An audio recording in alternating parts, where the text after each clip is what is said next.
Welcome to Imaginary Lands, the works of award-winning author and storyteller Bobby Pell.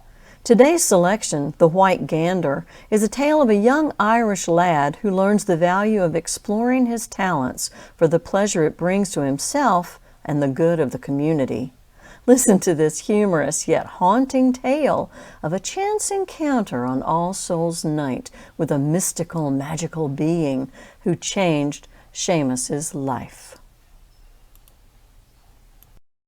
Once upon a time in County Cork there lived a widow. Now this widow had only one son by the name of Seamus.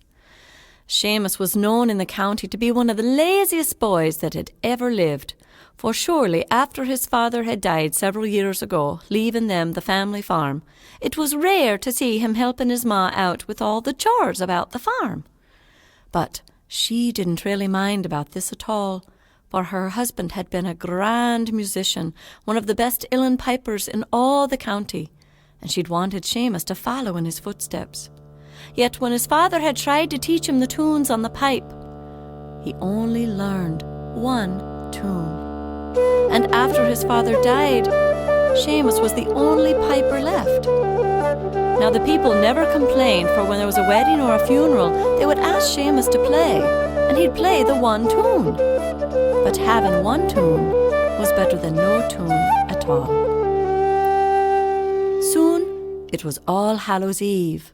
This was a night of great dancing, and Seamus knew that his piping would be wanted. He got himself all dressed up, and he came into the kitchen to say good night to his mother. "Ah, Ma, it's going to be a grand evening tonight. I'll play like I've never played before. The dancers are all waiting for me." "Ah, you just be careful now," she said. "For you know the girls, I see the way they've been looking at you, looking out for a husband soon enough. You come on back to me tonight, and I'll keep the soda bread warming for you in the oven." And with that, Seamus left. Now he had to walk quite a ways to get to the party that night, but soon he did arrive, and when he did open the door, there everyone was awaiting, and they claimed, "Seamus!" He came inside, the dancers put on their dancing shoes, and the party began. He would play, and he would press the air in the bag, whoosh, and the tune would fill the air. They drank ale and ate apple pies all night long, till finally, way after midnight, it was time for Seamus to go home. One of the dancers came up to him and said, "Ah, Seamus, safe journey tonight, and beware of the puka." Seamus thought about it for a moment, for he knew that the puka was a creature from the world of fairy, large as a horse, with curling horns like a ram, and it was known to disrupt all the farms, scaring the farm animals, destroying the crops, and always playing mischief with humans, for it had the power of speech. But Seamus just laughed. "Oh, I'm not worried about any puka. I'll see you later." And with that, he took off. Now, as he was heading home, he didn't realize how long an evening it had been for him, and he was so tired that he sat down on a bridge that was crossing a creek, let his feet kind of dangle over the edge, and as he was looking in the water, he saw the beauty of the full moon reflected there. And then, to his surprise, he saw something else reflected in the water. It was a pair of large curling horns, and he heard hoofbeats behind him. He looked up, and he was staring right into the face of the dreaded puka. "Is that you, Seamus?" it says to him. Aye, sir, 'tis I, Seamus." "Well, boy, I hear that you're one of the best pipers in all the county. Is that true?" Well, sir, I believe I'm the only piper in the county." "Well, I tell you, boy, I'm looking for a song. It's called the White Gander. Do you know it?" "No, sir," said Seamus, shaking his head and backing up a bit from this creature. "I only know the one tune. I don't know the White Gander." "Well then, boy, pick up your pipes and I'll teach it to you." So Seamus did as he was told. He picked up the pipes and he pressed down on the bag. Whoosh! And as he did, a new tune arose, a tune he'd never heard before, for the puka had woven its magic about it. He saw as the tune filled the valley, the notes creeping into every household. The children who were sleeping now had smiles upon their faces. The old ones who were dreaming now dreamed they were young again. The puka saw this magic, and he knew that Seamus had the gift of music in his heart, but that he didn't know it yet himself. He knew this tune would help him.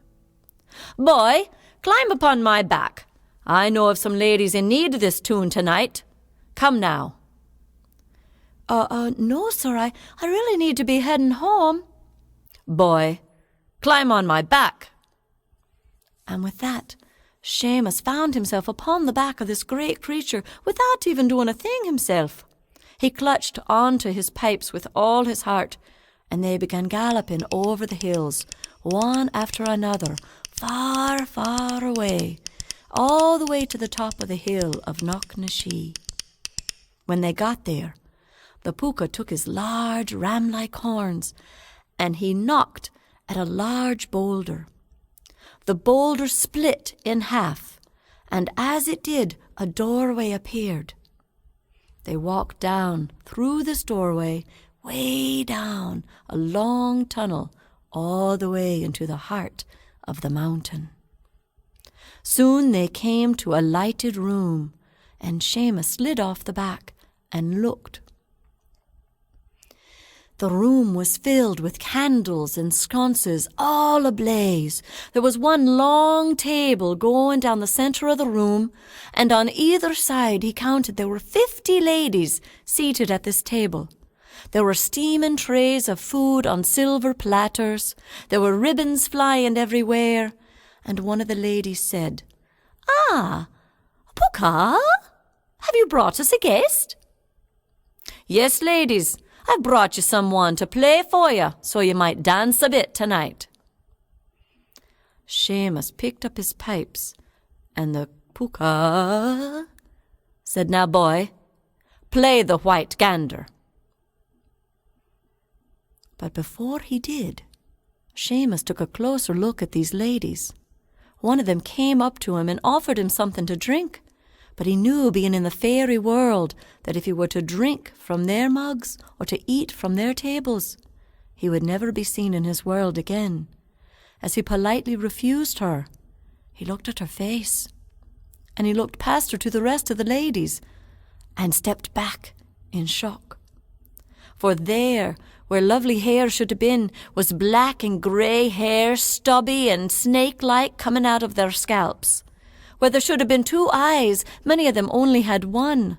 Their noses were more crooked than any style he'd ever been across, and their skin was sagging off at their bones, all grey and hanging like, for they were hags. "Play, boy, play the White Gander." Well, Seamus was too afeard to do anything but obey, so he picked up the pipes, and he pressed down on the bag. Whoosh! And the music filled the air. The ladies all rose from the table and began dancing and whirling and twirling. Oh, they were giggling and laughing, having a wonderful time. And all of a sudden, the music itself took on a life of its own. Seamus began playing tunes that he'd heard his father play for years, but he had never done it before.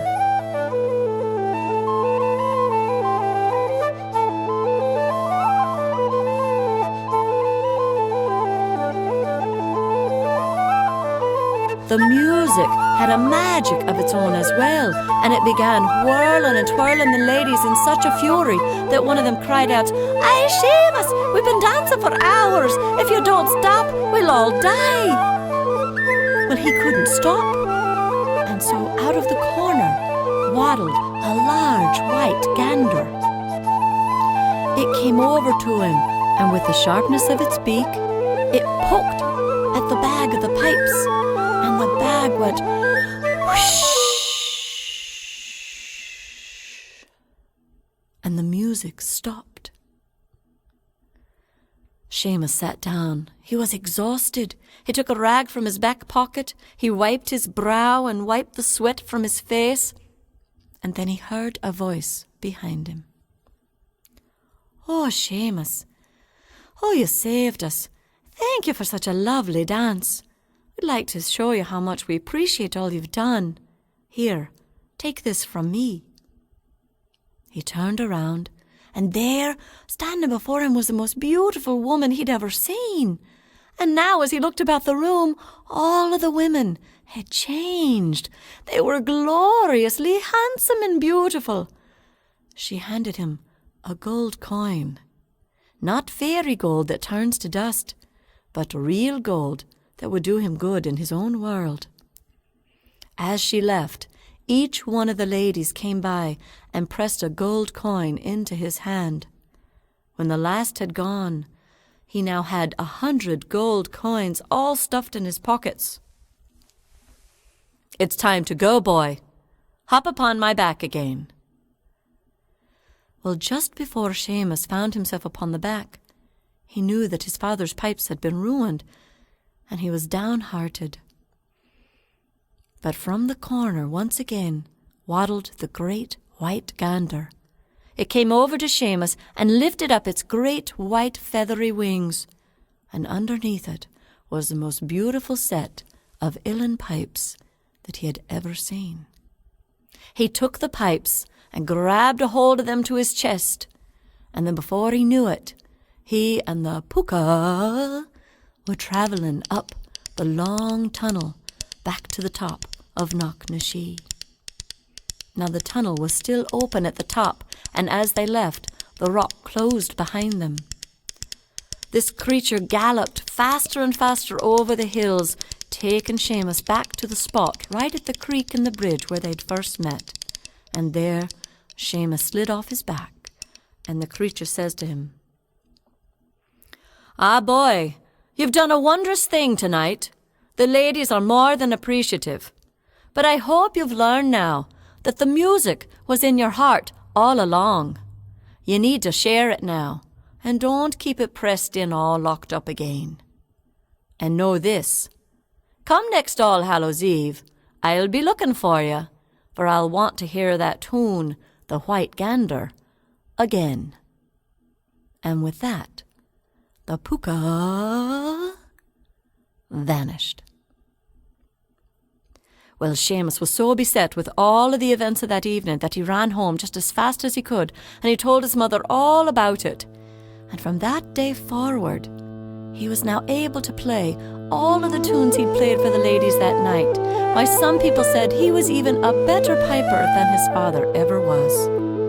But on All Hallows Eve, no matter what song the dancers requested, there was always one song he never played again, and that tune was the White Gander. For you never know when you might meet a Pooka again.